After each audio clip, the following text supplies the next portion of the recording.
Hello, crafters, and welcome back. I hope everyone's having a great beginning of the weekend. And today I have a continuation of my Spellbinders Club Kits videos for you.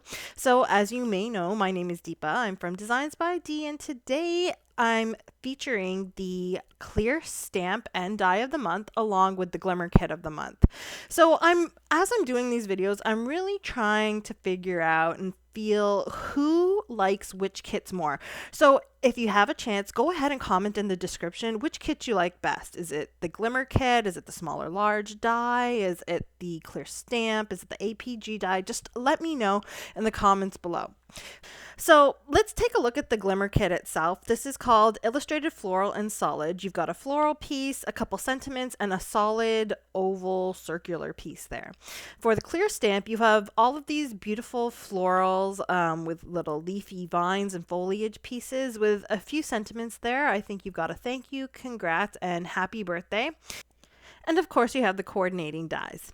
Now, I'm going to be using a bunch of Altenew inks to stamp out these images. I've got all of these scrap pieces of white cardstock. So this is from cutting my card bases, and I love to kind of use them up for doing techniques like this. I kind of keep all of my scraps. I don't know if you're like me, but I really can't part with them. I feel like I'm just wasting money. So I keep them in a little like folder and a little bin with a bunch of different colors of cardstock. And then I go ahead and I use them in projects like this to kind of make sure I'm getting the best use out of all of my scrap pieces. So you can see that I'm actually cutting out the dies from white cardstock without stamping it. And I find that this method seems to work the best because this stamp set actually has a bunch of different pieces that you kind of have to connect and put together. And if you don't put them together in the right way, it might be a little hard to cut them out with the right spacing when you do your die cutting. So I've cut everything out of white cardstock, couple, like 2 or 3 of each image, and then I'm adding some washi tape to the back of those negative pieces. So don't throw those away. This is going to help me stamp them out without having to do too much repositioning of my stamps. So now I just take these dies and kind of inlay them, or these die cuts, and inlay them into the negative spaces here. And then all I have to do is line up my stamp for that image, so the vine and then the leaf, or the vine and then the flower, and then I stamp out each piece one by one. Stamp out the vine for this flower, I'll take that out, put the next one in, stamp out the vine for that, and then the third one, and then I'll take that stamp out, I'll position the flower piece, and then I'll go back and stamp all 3 of those, and it's just easier instead of having to keep taking my stamp off and then repositioning it and then taking it off and repositioning it. This I found was the easiest and the fastest way to do this. So you can actually see that on some of these, I'm not just stamping out the image, but I'm adding a bit of shading. So what I'll do is I'll stamp the solid portion of the image once with a lighter color, and then I'll take a darker ink pad and kind of just tap it around maybe the edges or the bottom part of the flower where you think it might be a little darker. And then I'll stamp that down, and it kind of just creates a bit of a gradient in your stamped image that gives it a bit of depth and I wouldn't say nicer, but it's a different look. Because I mean, if you just stamped out these images as a solid image, they still look really nice. So I've gone ahead and stamped out all of these little die cut pieces, and this is basically what took the longest amount of time. But once that's done, you're pretty much ready to put everything together. Now, for the centers of these flowers, I actually chose to use some gold metallic pigment ink. And I'm just stamping out with my acrylic block the little centers. You don't really need to line anything up too perfectly with that.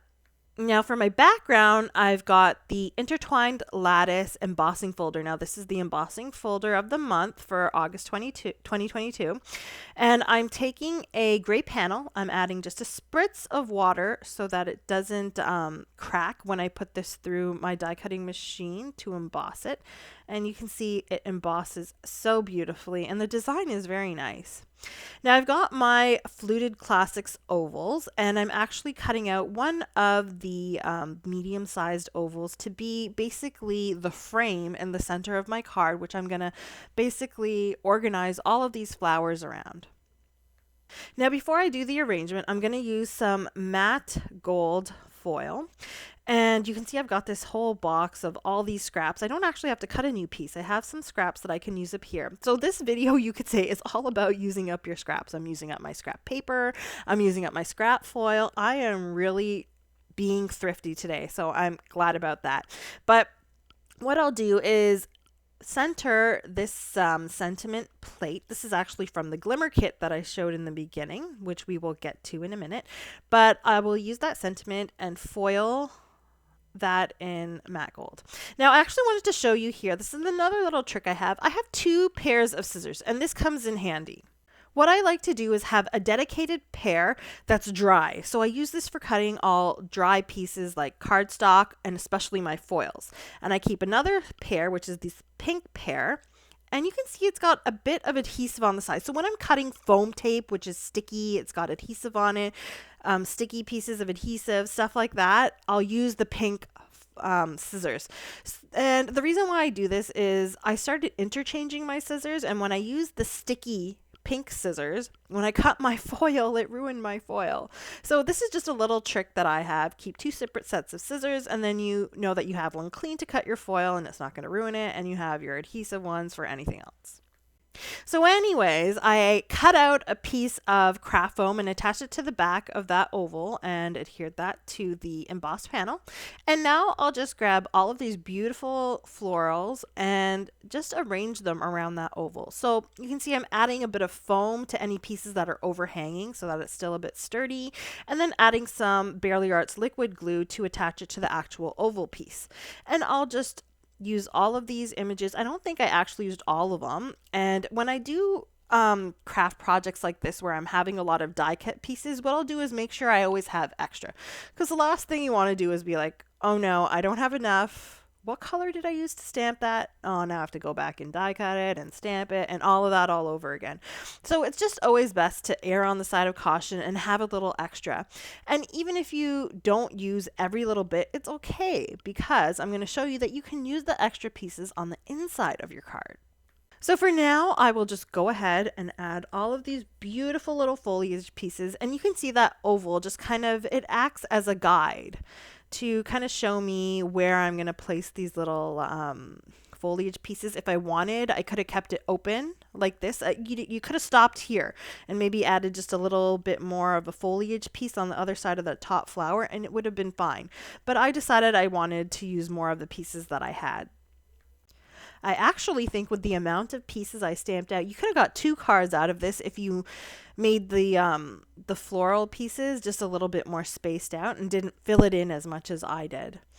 So I am just basically placing these around the oval, and you can see there's a lot of those vine pieces or florally viney piece. I'm just making up words today, I'm sorry. But basically the vine pieces, they kind of curve, and that works perfectly with the curve of the oval.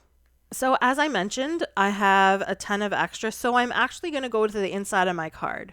And what I will do is I will just add some of these pieces in the bottom left corner. It's just a tiny little bit of interest, and you still have tons of room on the inside of your card if you want to write a long message or something like that. You could stamp out a little sentiment, and it just adds a little something and ties your outside to the inside of the card.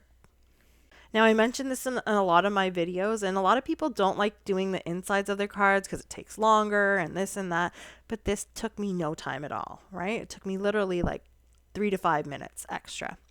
So now I'm going to go ahead and embellish the front. I've actually got some peach opalescent sequins. Now these sequins were released, I think was it last month or the month before, and they came out in a bunch of different colors, so I had to grab me some of those, and they work perfectly with this card, which has a ton of peaches and pink colors. And these sequins are pretty nice because it's peach, but it has a bit of an AB or an Aurora Borealis type shine, iridescent shine to it, so it picks up any of the other colors that you have. And I also added some clear gems, and that's the final look of this card that you get. Now let's move on to the Glimmer Kit. So as I said, you get a huge floral and this solid piece. So I kind of wanted to focus on the solid piece a little bit. So what I did was I grabbed it, and with some silver foil, I foiled it 4 times on white cardstock. Now the cardstock I use for foiling is Hammermill. I know Spellbinders also has some perfect cardstock you can use for foiling as well. The main thing is it has to be nice and smooth, and then it foils perfectly. So now I'm taking another card panel. Now all of my card panels are 6 3/4 by 4 3/4, which makes in the end a 5 by 7 inch card. So my cards are usually bigger, but you can definitely scale this down and use it for an A2 size card as well. So I've gone ahead and foiled that solid piece on the center of the gray cardstock. This is going to make up the center of my card.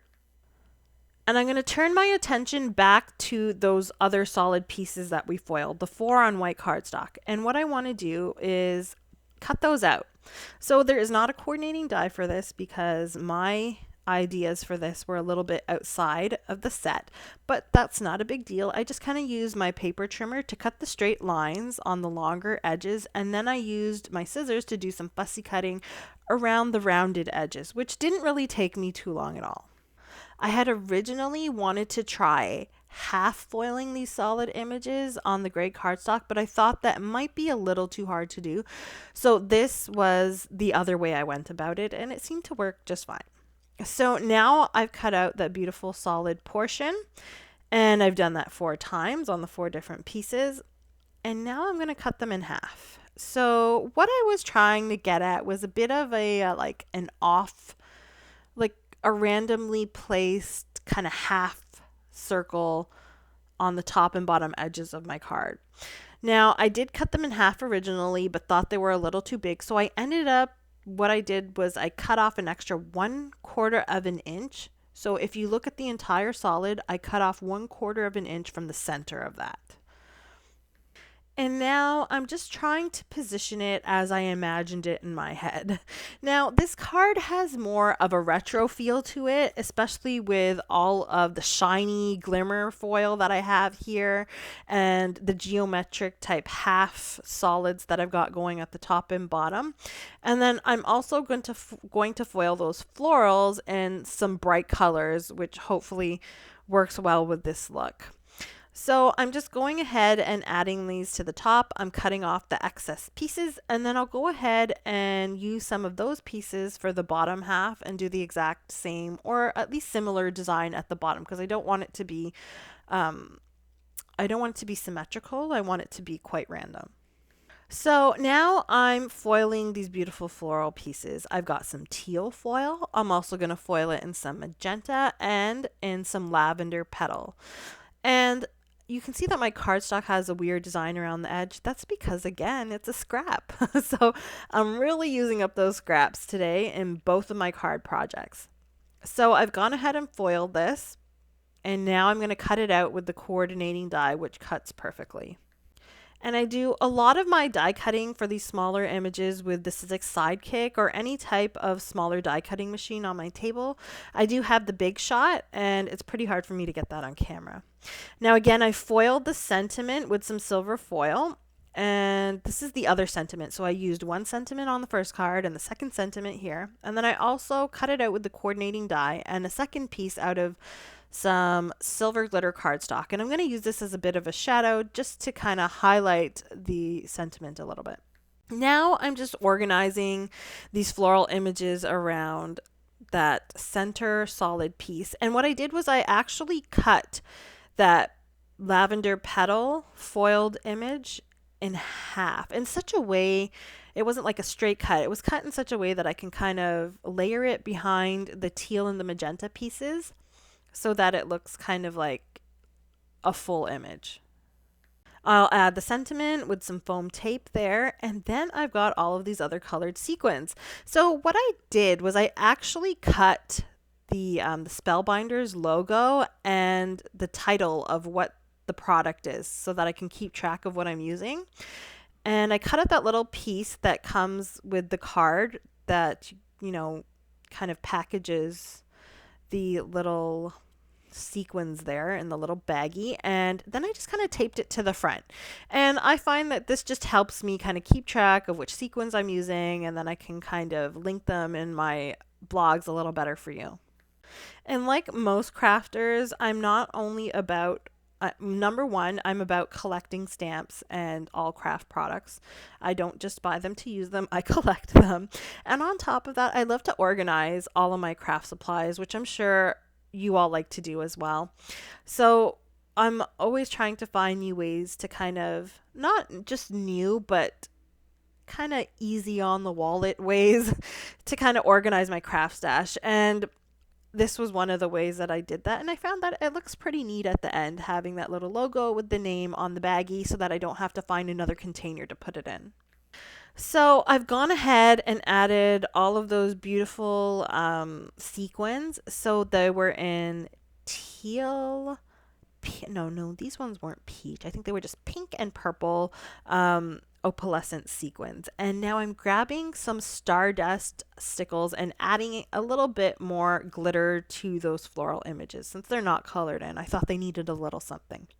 And that's the final card that you end up getting for the Glimmer Kit. Now, that's my inspiration for this month for the Glimmer Kit and the Clear Stamp and Die of the month. I really hope you've been inspired. Don't forget to like and subscribe and hit the notification bell for future videos. I will be posting another video with the embossing folder and the APG die, and I hope that you will tune into that as well. Have a great day, guys, and I hope to see you again. Bye.